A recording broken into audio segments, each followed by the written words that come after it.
How's it going today? I want to talk about this squat machine. Now this squat machine was really lightweight, easy to set up. The first thing you're going to have to do is put the legs on. Now the bolts already come attached to the little cylinder part of the leg, so you just undo the bolts, put the bolt and washer and nut on, and then tighten it up. The very next thing you need to do, it's going to be this one right here. It's this connector, and this is in the separate bag, so you just put the bolt and the nut through to connect that piece. Then you can move on and put on this shaft. Now this shaft, it just tightens in here and you can pull it out and then put it to whatever height adjustment you need. It goes from 4'11" size people to 6'11". Then after that, you can pretty much put on the legs here. It comes with its own tool, so it's really easy to tighten. And from there, you have your adjustment bands. Now, I wasn't really sure how it worked in the beginning, but I'm about to demonstrate to you with the adjustment bands. Each one adds, I believe it was about 22 pounds. So I'm just going to go with one for starters.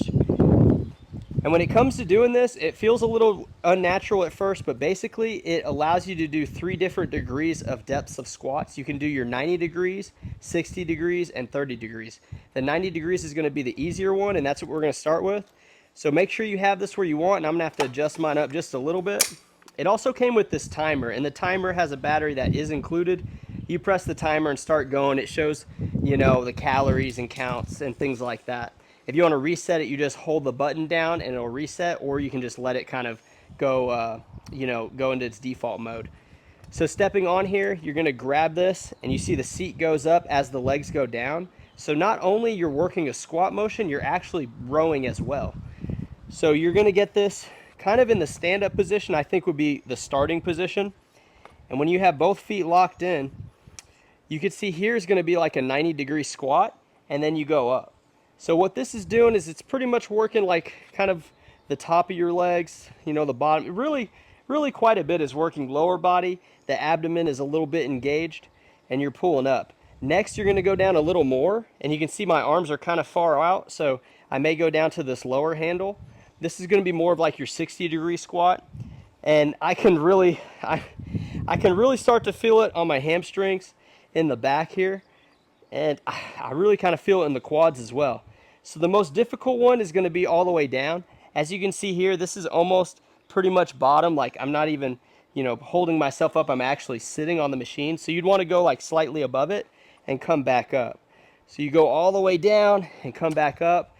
And this one really is kind of, I feel it in my back, kind of like my shoulders. It's a really long stretch right here. So not even doing but maybe 15 of these, I can already tell you I'm getting quite a bit of a burn. It's very easy to do. It's nice because you can do it inside or outside. It's a fairly light product. It folds up really nice. You would just have to take the bungees off, and it kind of folds up, like so. Well, this bungee's holding us back. But you would hook the bungees on here, and then you can kind of fold this up.